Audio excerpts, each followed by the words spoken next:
Okay, Drag Race producer. If you are not a Drag Race producer, this message is not for you. Okay, keep scrolling. I'm talking about the producers of Drag Race and Drag Race only, because you guys sent Lana JaRae home the other night, and I got beef with that. I got beef with you guys sending Lana JaRae home. Now listen, there were many other instances where Lana probably should have gone home, right? So I'm not going to pretend like I don't see what I've seen.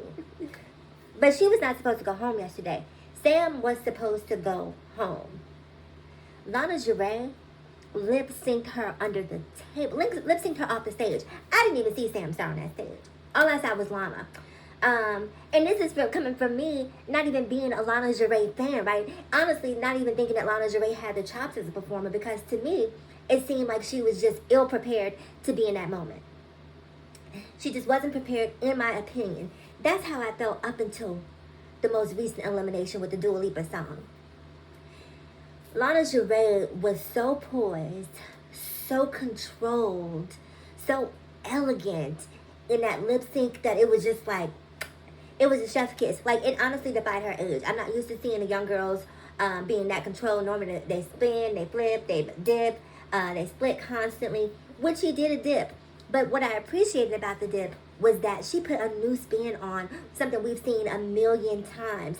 That lean and, that 1, 2, 3 skip dip that she did, I don't know if she invented it. I don't know where it came from. Probably ballroom, more than likely. But wherever it came from, it was my first time seeing it on the Drag Race stage, right? So I'm going to credit it to Lana, at least as it relates to the Drag Race franchise.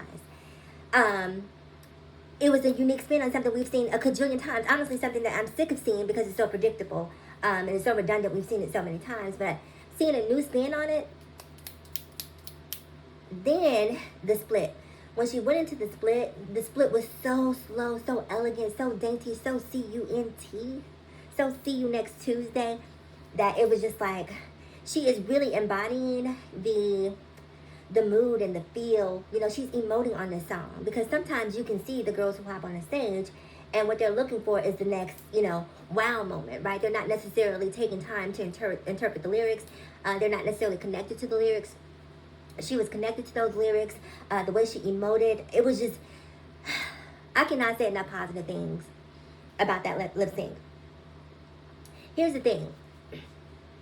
I know you guys hate when people bring race into things, but we're going to have to bring race into things, because a lot of people think that the LGBTQIAP+ community is this happy-go-lucky community where racism and discrimination does not exist. I promise you, there is racism right here in the LGBT. The people who complain about being discriminated against are some of the most bigoted people you could ever encounter in your life. And the reality is that a lot of the black girls who appear on Drag Race, they don't have the backing that a lot of these white girls who come on the show have. I'm going to give you a minute, because I'm going to wait for you to let me know when I'm telling a lie. The black girls who appear on Drag Race do not have the financial backing that a lot of these white girls have. So they're not going to come on Drag Race with the same level of costuming that some of the white girls can afford. But where the black girls always excel, in my opinion, is when it's time to lip sync. When it's time to lip sync, when it's time to battle, the black girls turn it out every single time.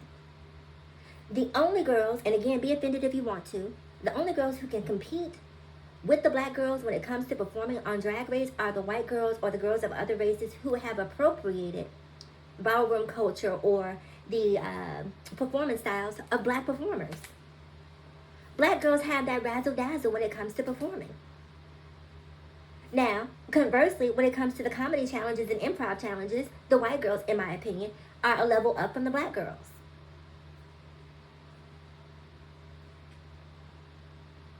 The black girls need to work on bringing themselves up when it comes to comedy, acting, improv. The white girls turn it out when it comes to comedy and improv, right? And that's just me having an honest conversation with you guys about where the gaps lie, where the opportunities lie, as it relates to the cultural differences in the way that people have been appearing. And the thing I want to say is that Lana JaRae came on this particular season, and you can tell she didn't have the financial backing that a lot of these girls had. But she had the moxie, she had the desire, she had the fortitude, and she deserved to stay yesterday. Sam is beautiful gowns. Sam is beautiful gowns. You can tell that a lot of money went into her appearance on Drag Race. But it's like watching Mariah Carey perform in Vegas versus watching Janet Jackson perform in Vegas. Yes, Mariah Carey has, more octaves than Janet. But the Janet show is just simply more interesting because she's a much stronger performer than Mariah Carey could have ever hoped to be. I love them both. I appreciate them both. I listen to them both. But if I'm going to a concert and it's Mariah and it's Janet, I'm going to see Janet because a concert is about the visuals and the sound. And I'm going to get more of that, more bang for my buck if I go see Janet. And yesterday, Lana JaRae was Janet. Lana JaRae was Janet. Sam Starr should have gone home. You guys missed the opportunity to send her home. So at this point, the question I have is, why are we even doing a lip sync for your life? Because clearly you've made up your mind in advance of the lip sync even happening. In order for Lana JaRae to have potentially won that lip sync yesterday, Sam Starr would have had to basically stand still. As long as Sam Starr was able to walk back and forth, she was going to win that lip sync yesterday.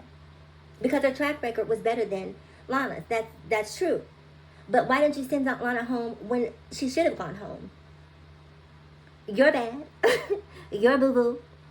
Yesterday she should have stayed. But you guys listen to the fandom. You know what the fans want. You know that the fans would have been upset if you would have sent Sam Starr home. And so you kowtowed and you capitulated and you sent Lana home. I saw a live yesterday where Lana was crying. I just want to say this, Lana, hold your head up. You represented it. You did well. And let me tell you something, Lana. You went out with a bang.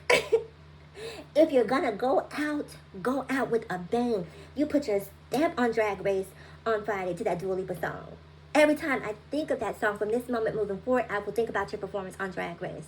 There is no reason that you should feel any shame, any guilt, or any disappointment about what you did on that show, and especially what you did yesterday. You killed it. Killed it.